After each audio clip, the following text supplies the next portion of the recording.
Welcome to the AI Film News Podcast with Caleb, Jagger, and Fred.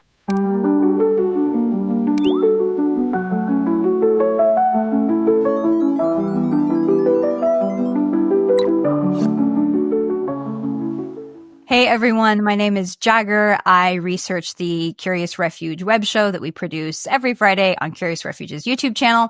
And I'm here with Fred Grinstein, who is the teacher for AI documentary course and the host of the Curious Refuge podcast, where you chat with leaders and creatives in this space. And Caleb Ward, co-founder of Curious Refuge. We have a lot of AI film news to talk about this week. Obviously, the huge big story is that Sora was released on Monday as part of 12 days of OpenAI. It really does feel like Christmas came early. There are a lot of new features to talk about, but Caleb, you just recorded a Sora tutorial that anybody can watch now on the Curious Refuge YouTube. So what do you think? Do you think it lives up to the hype? I mean, I think that's a hard question because how could it? I feel like the hype surrounding Sora was like, this is the magic bullet that is going to solve all the problems in the film industry and make everything from VFX to performance AI driven.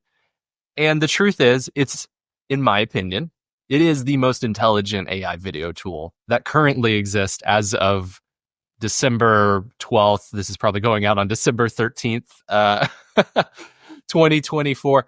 But I do think that the way in which it creates a 3D world is pretty wild. Like, I was working on some video clips of myself.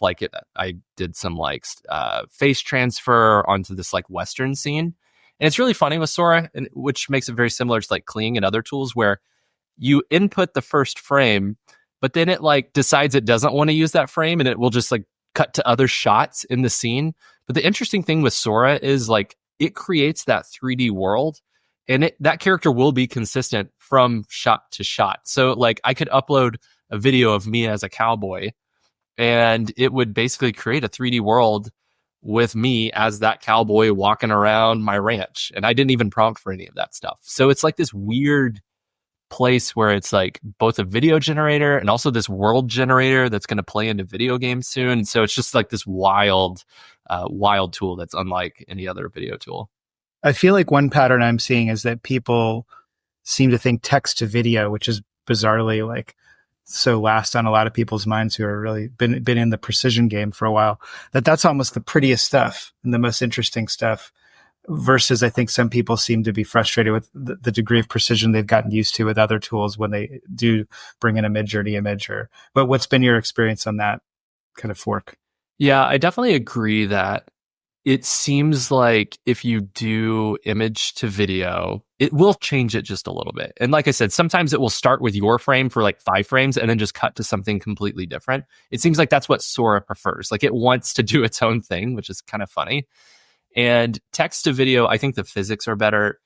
The problem that you run into with text to video is it will create video in the style of what you are typing in with the text based on the training data, right? So if it's day-to-day stuff, like friends at a coffee shop or something like that, it's going to pull from what I'm guessing is training data from social media or stock footage, and it's going to feel very social media and stock, as opposed to, let's say, hyper cinematic or, a deep high budget drama, like that type of thing. Whereas if you are prompting in things that traditionally have had higher budget cameras shooting it, we'll say drone footage or establishing shots, that type of thing, it will look more cinematic from text to video. So it's kind of a weird thing. And, personally, and the recommendations that we give at Curious Refuge, it's always don't use text to video because precision is super important. Meaning focus on the incoming references. Exactly. Focus on the image inputs. The really cool thing with Sora, and this is a feature that kind of flew under the radar that I think is a very big deal, is the storyboarding feature. No, I think their UI is where they're experimenting the most and almost not following the crowd, for better or for worse. I mean, some of us got access to it early, and that was my first reaction. I'm like, wow, they are not spending a lot of time copying their competitors. I mean, Jagger, you were making the point a few weeks ago about how a lot of these tools start to look the same, even aesthetically. because they're all competing over the same market share. And it seems like they've consciously said there's something else we're experimenting with. The storyboard tool being one of the big things that stick out. Yeah, especially that storyboard tool. It really has that sort of editing timeline look to it. But what you were saying, Caleb, about this like sudden movement and sometimes these camera motions that are a lot more intense than anybody asked for, and then it cuts away to something unrelated, and it's like, where is it getting that?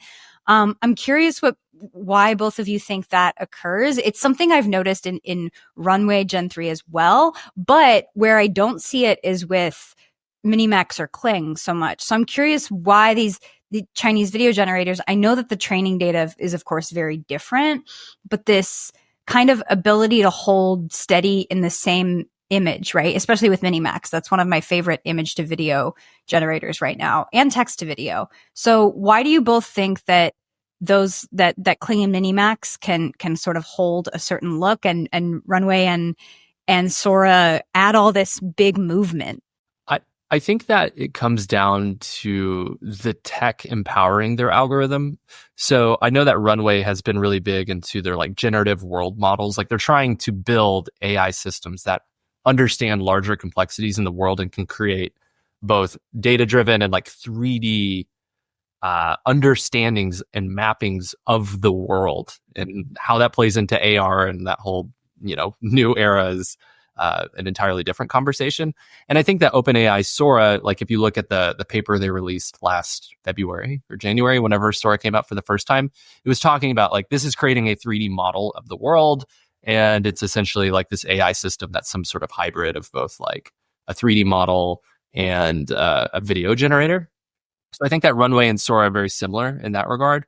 Whereas Minimax and Kling, I think that they probably are using a different type of video generation that's something like diffusion or something else. It's super interesting. And this is, I almost want to do an episode of the other podcast where I just interview you about this. It's like, as much as there's so much chatter about what the language models have been working on in terms of their underlying deep layer of data, am I right that each of these different video tools may have had a different opportunity on their video data? Like I remember somebody always talking about how Luma just had this whole 3D business. So for all the people that have been 3D scanning in Luma, like that's all just amazing data for them. That was basically user generated. Whereas presumably anything Google's doing has privileged access to YouTube or of some kind. Is there any interesting observation you've had thus far when you think about what did Hylua do versus Runway? I don't know. Like the first outputs I ever saw of Hylua, it kind of just seems like they scanned the entire Blockbuster video collection. Like I'm just saying all of it. Like I was like, wow, that's just Star Wars. Like they just, like, I just like, but I don't know what else they did, and then maybe I'm blindly accusing them of something they didn't do. But I don't know. I'm just saying, do you think about that? Like which pile of playground toys did each of these video tools, or do you think they're all pretty similar? It's very hard to say, because I think the best indicator, because they're not going to be forthcoming. We're not going to go. Right. I'm saying, just as you look at the data, what do you think? Like, does it look different to you? Yeah, it does seem like OpenAI's Sora was trained on more information. Like it does feel like if I'll just say YouTube as like an encapsulation of just all video, if you will. I think it used training data from YouTube and some social media, but not all social media, because I think the quality feels a little better than what I would define as social media quality. Definitely stock footage. A lot of text to video generators. Jagger and I were working on like this coffee shop example with Sora, and what we realized is like the generations that we were getting, they just look like stock footage. Like there was nothing like deeply expensive in the look. Like it just looked like you got 3 different stock footage clips and they looked pretty good. But like generally speaking, all of the AI video models kind of have that like stock footage. Yeah. I wonder, why isn't there like a tiered kind of breakdown of, because going text to video, like you're saying, that quality can be low. You don't have a lot of control. And I've always wondered, like, okay, I'm down to do text to video, but why don't I get the images first, right? Give me 4 options, ask me which one I like the most, and then animate. Like, just break that down into steps.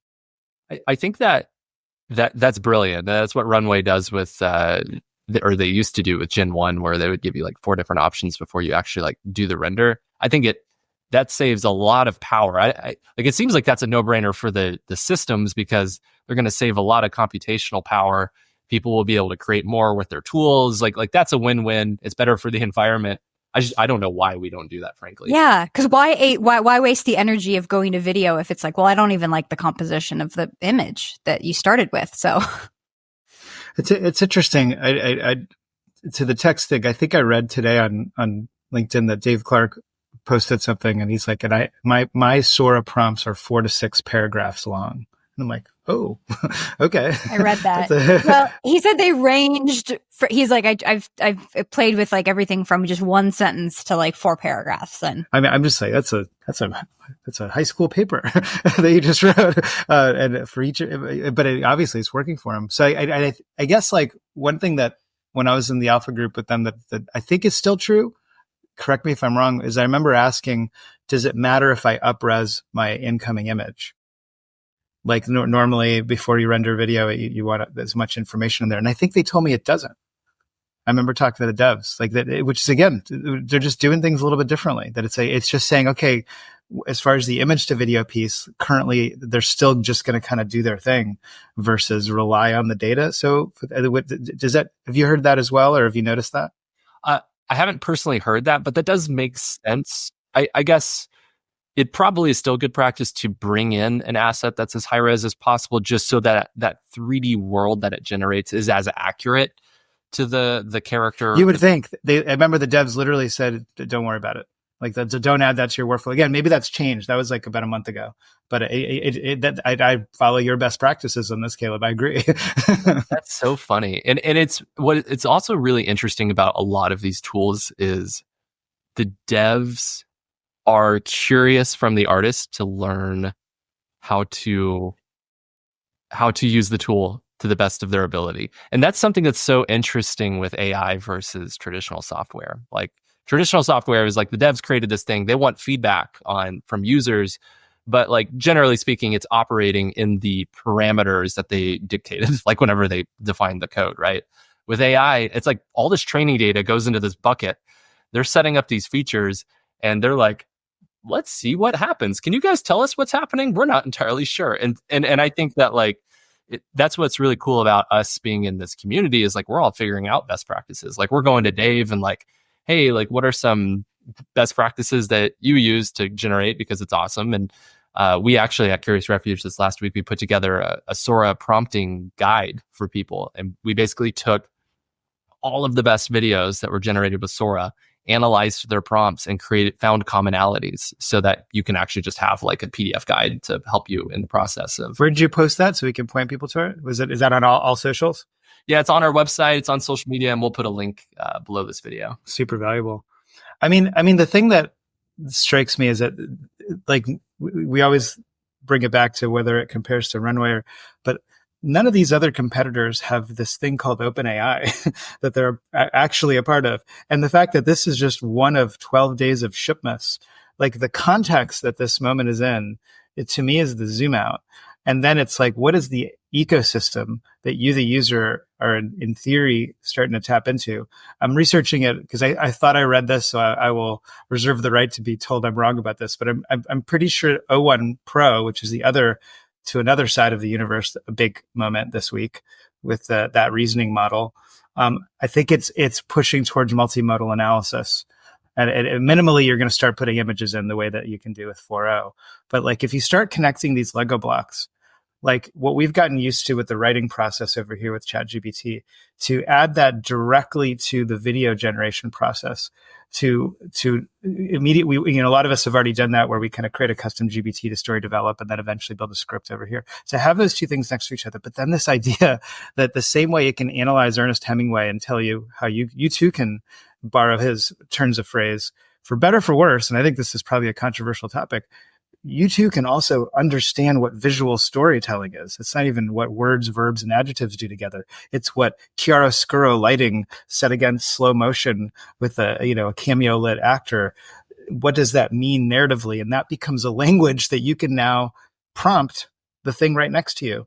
Like, this is a really powerful sequence here that is either upsetting to people, and I think it probably is in terms of what that maybe starts to imply about how scarce their skill sets were, or it starts to empower a whole new generation of people that get to run at full speed. I don't know. That to me is like I'm just blown away by this shipments thing. Yeah, I agree with you, Fred. I feel like having the ability to analyze video is something that is going to change the film industry more than generative AI video. And I don't think we realize that at this point. But if an AI system can watch a film, understand subtle nuances, it can see everything from symbolism, it can understand the dialogue that is spoken, the music, everything, then it can begin to build its own version of that. And it will develop all of the same feedback loops that AI has developed with language models. The problem that you're going to run into right now, because this is essentially what we've talked about, prompts to entertainment, like this like deeper, can AI actually make a film type of thing? And I would say we will get there. It's a GPU problem at this point. That to pull that off is going to be very challenging with the models that we have now. But 5 years from now, I don't know. Like, they might be able to do some like really interesting things from an entertainment perspective. And well, so definitely the world of shorts is going to be where we were talking about this in a conversation yesterday, that like what the 90s and music videos were to so many directors who basically got to say, I just got to figure out 5 minutes worth of amazing. And then later on, I'll decide whether or not that's a movie. But they got to put out good work. I mean, this seems to be what we're really at the center of with our community. Right. There's a few more Sora features I wanted to chat about, which was this remix feature that I found particularly useful for, I guess, what I would call like video in painting, to add something in that might not be there. And one experiment that I ran was just making it rain. I had a generation and I was like, let me just say if I prompt it's raining, and it was pretty perfect. Sorry, does that mean that there were dollar bills flying out of the sky? Right. Yes. Cash money just flowing around. Yeah. No, but it was a figure walking along a paved street, and the pavement had like a sheen to it, that sort of like post-rain look, and the sky was darker and you could see streaks of droplets. So it hit these key points with raining where it was like the sky, the actual screen, like giving that kind of blurred streaking effect, and then the reflection of wetness on the surface. So I found that to be really intelligent and really useful and practical for AI filmmakers. Same with the recut feature, which is really just love recut.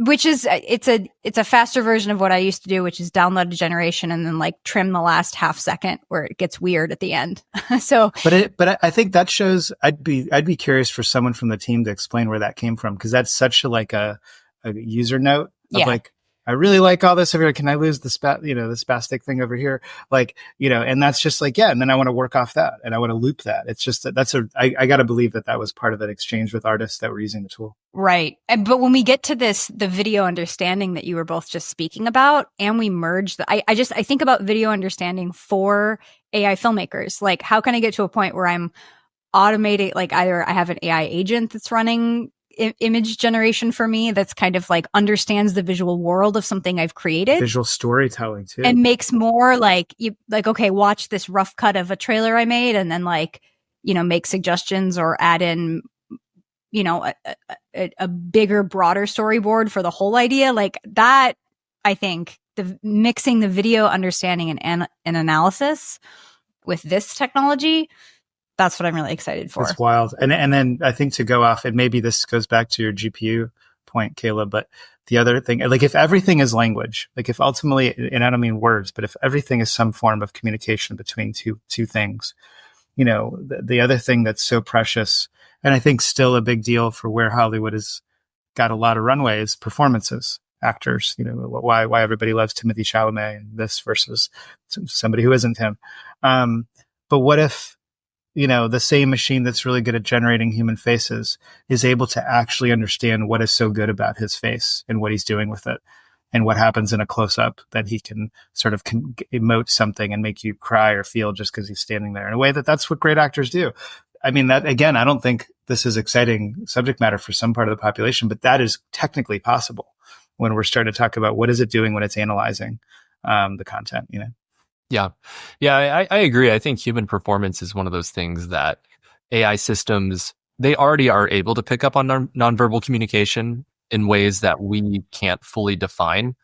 And I think that will only continue, and that it's the feedback loop that we're looking for. The feedback loop between the AI system recognizing it and being able to take an action to edit or change what that would be. That is the loop in which AI will be able to create, dynamic performances that resonate with humans in a way that is similar to the way that real live action footage does. Mm-hmm, mm-hmm. And for anyone curious about pricing, there's a pretty drastic change from the $20 a month tier, which you can use if you have a ChatGPT Plus account. That gets you 50 videos, 1,000 credits. It says 50 greeting cards for the next month if you're in the holiday spirit.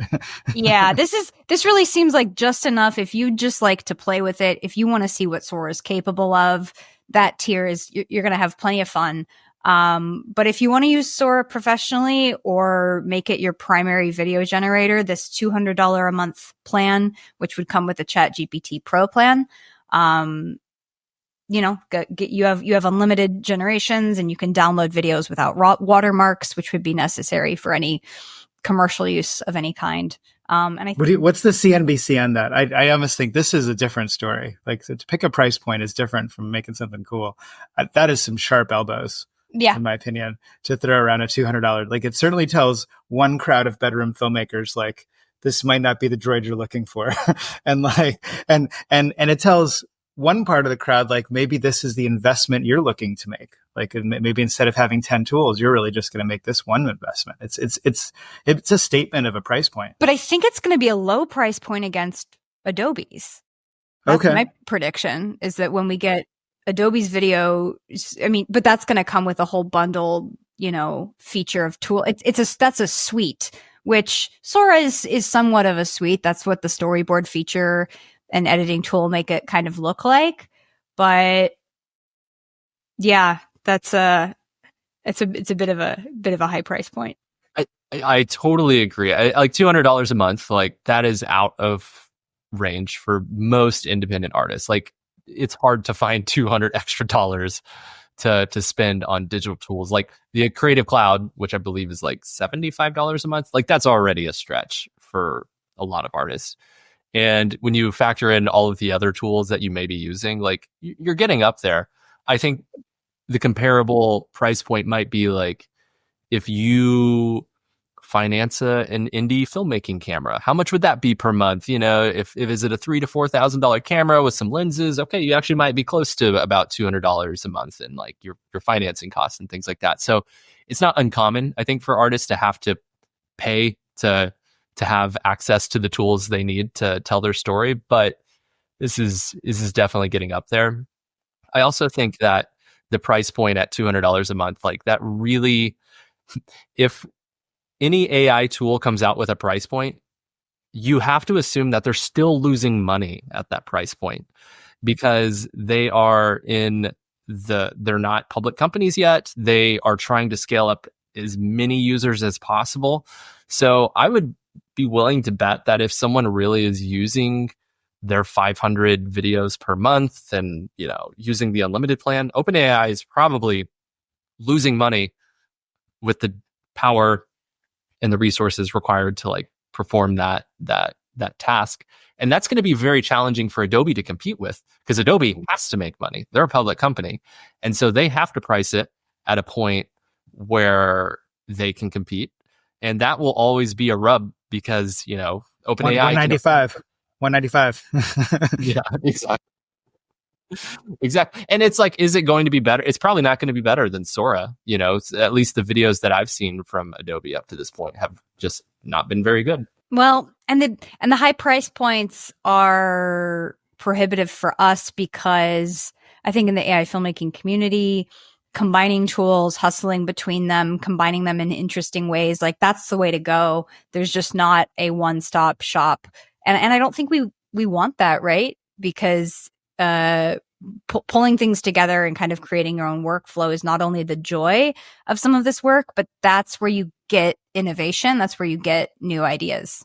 What do you think is the first new element of Sora that will suddenly show up on Kling or Hailuo? Which do you think any of those competitors look at and go, I kind of want one of those? The way that like lip sync pops up and then everybody's got lip sync, everybody's got a live portrait. Like, I mean, whatever, it's normal, but which one do you think the competitors look at going, that one's actually kind of cool? It's probably, in my opinion, going to be like storyboard. But that's mainly because I don't think storyboard works very well in most of the time anyways.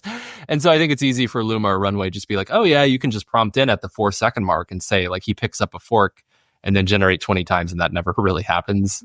But you know, they can say they want to push it. If I was putting money down, I would say that probably. Yeah. What about you, Jagger? What's ubiquitous in these new features that is obviously going to show up elsewhere? The timeline, the little like editing capabilities. I think that's the fastest and like easiest to build inside of it. But Caleb, you pointed out in the tutorial, and I think this is true, that it's not as great with animation. It's really good. It's defaulting to a very high quality cinematic live action look. But with illustrated or animated content, it's just not quite as sharp. Yeah, that's true. And it's also the moderation filters are really strict. So I was working on a short film that was like an animated raccoon film, having a great time working on that. As one does. On their vacation. That was actually during Thanksgiving. I was like on a cruise ship storyboarding this film, which is like really fun. And I started using Sora to generate some of the generations. And what I realized is some of the animated shots were very good, but most of the time with like the inputted frames, you know, it'd be like this 3D animation style. It would change the video to be more realistic than the 3D animation. Like it's like beyond. It's like in this weird uncanny valley of like, yeah, that's a raccoon, and I think that's like a real raccoon, but like certain elements are animated. More Mufasa than the original. Yeah. It is. It's similar to like the Mufasa aesthetic, but like a bit more like if it was stock footage as opposed to like, you know, it's like beautiful color graded thing, and that kept happening again and again, which was frustrating. But I also would like upload a frame, like it was like a woman and a raccoon gardening together, right? Like handing each other like a shovel. And it would say, this violates our terms. And it's like, what are you talking about? Like an unrecognizable person with a raccoon. What could you possibly be like? I think there's certain parts of the world where raccoons are sacred animals and they're not meant to be treated as toy things. I'm making that up. I'm trying to understand. Raccoon training data is it's all those videos. Have you seen them on YouTube of raccoons like washing stuff in, like they wash electronics? Go on YouTube and Google raccoons and you'll see like 500 videos of people speaking Russian, and then there's raccoons inside like using their little hands. They have human-like fingers. That's what I don't know how these video generators are able to tell the difference between a dog paw and a raccoon hand that's dexterous and highly capable. Now I just want to go watch raccoons doing chores. That's the best thing I've learned all year. Yeah. As Caleb said, we'll put this free cinematic Sora guide, which is a free PDF you can get. We'll put a link to that down below. My last bit of Sora advice before we move on is just find a reason for your boss to pay for a Sora account, and then use the unlimited generations on the side to create your films if you can. 100%. Or split it 5 ways with your best friends. I wonder how they'll start censoring that multiple logins. Yeah. OpenAI, we do not know the full details of the privacy policy here. So if we're saying things that violate, we're just ignorant. We're just throwing around fun ideas. Yeah. But there was another update yesterday. Google's kind of latest AI agent. It's basically Gemini 2.0 with these agent capabilities. This agent that can basically autonomously perform tasks, read website, analyze data from spreadsheets, watch videos, like you were saying, Fred. And it's called Mariner. It was based on Gemini 2.0. But one thing that Google said that I found interesting is that it really is designed to have a human being in the loop. They're using the word autonomous, but they're also insisting that it needs a human partner because, for example, it can fill a virtual shopping cart with groceries if a user has that tab open, but it's not going to buy the groceries without you. So we kind of have this this sort of like barrier at that final decision-making point where they want you as the human to come in and kind of confirm things, which I think is an important barrier. It reminds me of those stories of the parents who their kids will like buy $5,000 worth of toys on Amazon or something like that. Like just setting up that stopgap is really funny and necessary. It's I don't know.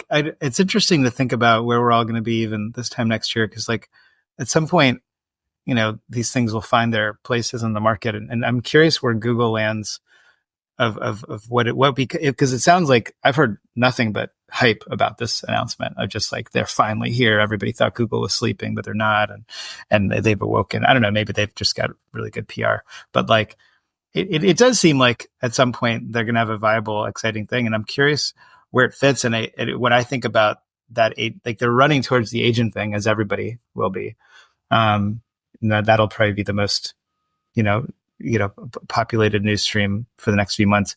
But if anybody's going to execute it, like we're already in a Google universe, so many of us, in terms of our documents, our emails, our calendars.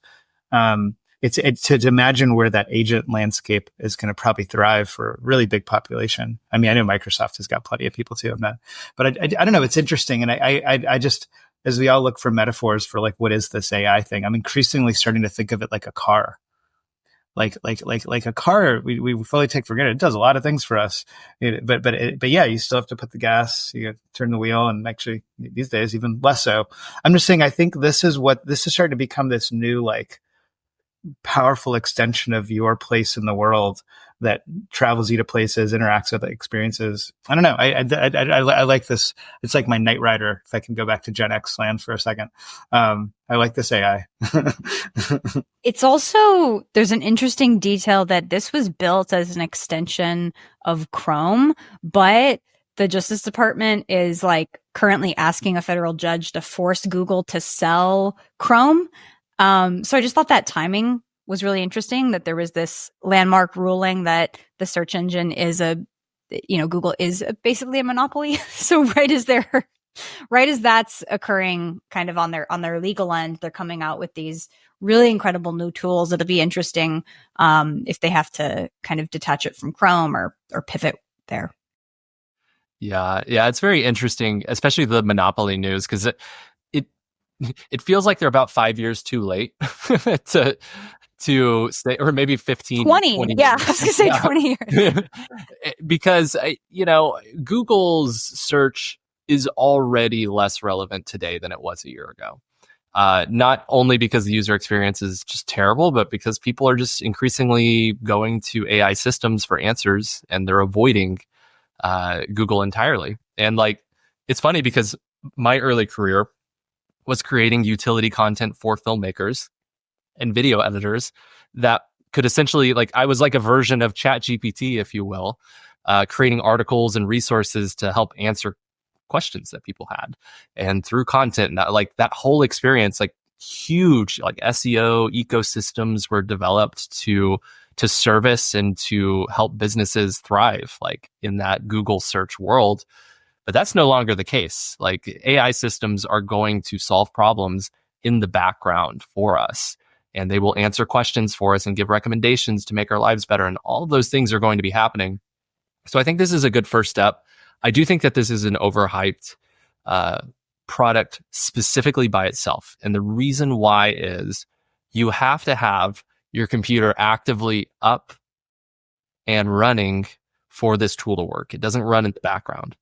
And so because of that, you basically are locking up one of your windows to perform an action, whether it's building a grocery cart, doing research, as artists, maybe pulling research and pulling creative inspiration for some sort of project. And so I think because of that limitation, and I get why they're doing it for legal purposes, it makes the Google announcement a little less interesting compared to an autonomous agent that can just run in a server. You don't even have to have a window open. So we'll see if this actually ends up being super helpful soon. But who knows? And I'm hoping, Fred, that your metaphor of that it's kind of like parts of a car doesn't come true, because I don't know if either of you know what's happening with the car subscription services now, where basically new car manufacturers are making the same like base foundation of a car, including features with like, the seat warmers and Sirius radio, just like, I guess what you'd call premium features or add-ons.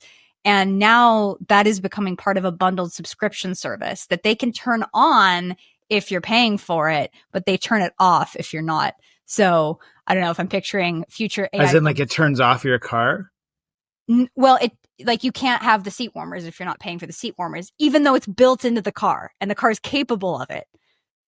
You can't do it unless you're paying for it. So I'm picturing that these subscription models for like a tool or a platform where it's like, what if they end up breaking it down by feature?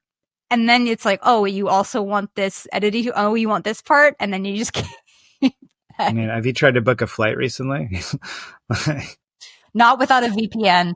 I think you used to assume that your flight comes with a seat, not until the end of your transaction. You still have to make that choice about sitting on the plane. It's wild. I don't know. It's weird. I think I get most of the Google reactions, even beyond this conversation. For some reason, I guess it's just so part of my muscle memory. But I did read this one PR hype line that it's like Perplexity on steroids, like the new search updates. So I'm curious. I mean, that's my favorite part of the internet, is just being able to have access to information. And that's my favorite part of beyond storytelling and the filmmaking that we always talk about, is just how much we're all able to interact with any idea we want. And I think the more development in that space, the better. So I hope I used to really like Google search, but I like Perplexity better now. Also, this morning saw some news from Runway. They are starting a student ambassador program. It's a new program for students that would give them 100,000 credits. There were several major colleges listed on the website: UCLA, USC, RISD, LMU.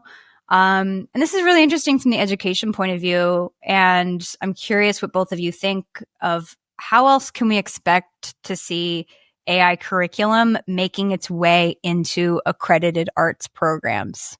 Well, yeah. I mean, definitely, like, since we're a school, like, we definitely are seeing it. UCLA, USC, RISD, LMU, these are all schools that Curious Refuge actively partners with and like trains both faculty and does like community engagement events at the campuses. So it's really funny because I think that professors and institutional hierarchies are going to have a very challenging time staying as up to date as, for example, we are at Curious Refuge, because we do things like this podcast and we test tools, and like we're just in the weeds in a way that is very challenging for the average person to be in the weeds. But having foundational understanding of storytelling, of composition, color, and like understanding the deeper parts of the filmmaking process that can't just be expedited through understanding a tool, I think is still very important. And being in an ecosystem, an in-person ecosystem where you can, bounce off of each other and go out and shoot something live action and integrate that with something digital, like that experience is still like super valuable. And so I think, we're going to see a lot more programs like this Runway program pop up. And if you're a student, I would say like, heck yeah, like apply for those credits. And these tools know it's very similar to Mercedes putting cars in Mario Kart. They're playing the long game. Like they know that if they can get students early on using their tool and in that ecosystem, it'll make it easier for them to like continue to stay subscribed once they're out. And Adobe's been doing that for years too. I also think that the sooner that technology like this does start to make its way into the hands of, like younger students or this next generation of filmmakers, the sooner I think we're going to see something really groundbreaking with it. So I think that in terms of the education pipeline, making sure that in a safe, controlled, and like well-educated setting, that new young minds are playing with it, because I think they're going to see something that even we can't.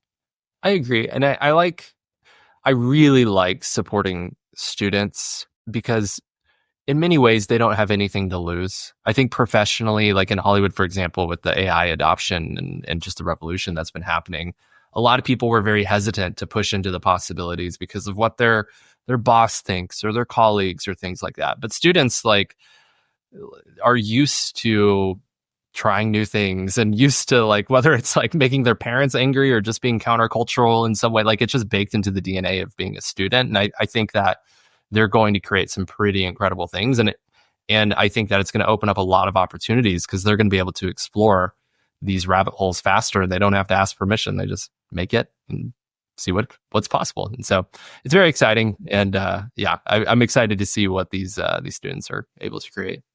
Awesome.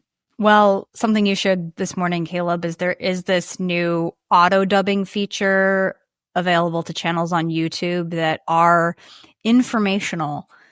And that's interesting. How is YouTube deciding what qualifies as an informational channel, allowing you access to this feature? How do you think they decide? I don't know. We'll have to check. Like, are we an information channel? I feel like we are. Definitely. We need to reach out to YouTube. Yeah, no, it's really interesting, and I think educational content is a good first step for automatic dubbing. Getting utility content that solves some sort of problem and available in other languages automatically. How many languages is it? It's like 10. It's a lot of the languages that are already available. Like in Curious Refuge, for example, like we use AI to dub our educational content. It's a separate system, but it's like most of the major ones. I think it's cool. I think that we knew this moment was going to come to both social media and YouTube. I'm going to be very curious to see entertainment content on YouTube and social media and how that translates exactly, because we all know that like it's not just about the translation. It's about like the intelligence of the translation, the performance, the subtle nuances that are very cultural. So we'll see how those are able to come across, because I'd be very interested. Right. And it looks like it supports English, French, German, Hindi, Indonesian, Italian, Japanese, Portuguese, and Spanish right now. I also know that Vigil V3 is out. And something really interesting I just saw on the timeline from our AI filmmaking community is someone who took this more advanced version of Vigil, which is just like more accurate. But in order to really have the lighting come together for a scene, they did a magnific relighting transfer, and then using Vigil to make sure that their character motions really matched the lighting and the aesthetic of the environment, which I thought was interesting. That's interesting. So they took video footage, and then they took one frame of that video footage, relit, and then just sent it through Vigil. Yeah. Really smart That's smart. workflow. Yeah. People are smart. I'd be curious about the fidelity, but that's pretty cool. Yeah. Definitely. Any other stories you guys want to hit? I think just going back to the education, I just want to go back to the education thing. Like one thing that to dovetail off what you're saying, like it is so exciting to see schools kind of expand the mission that Curious Refuge has been on for a while.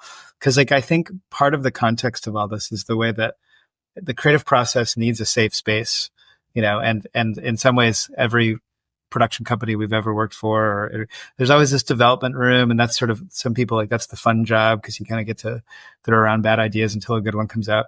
But what's going on in the legacy space is it's not a safe space. It's scary to a lot of people. They're losing their jobs. Like it's been really up and down. There's a lot of fear-based decision making.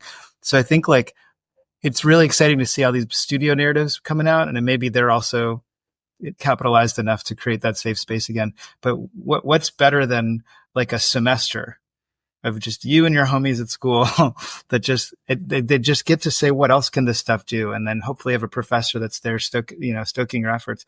I don't know. I just think that is what has started online and what is growing with Curious Refuge to spread that culture is to your point, Jagger. I think that's where something really special is going to surprise us.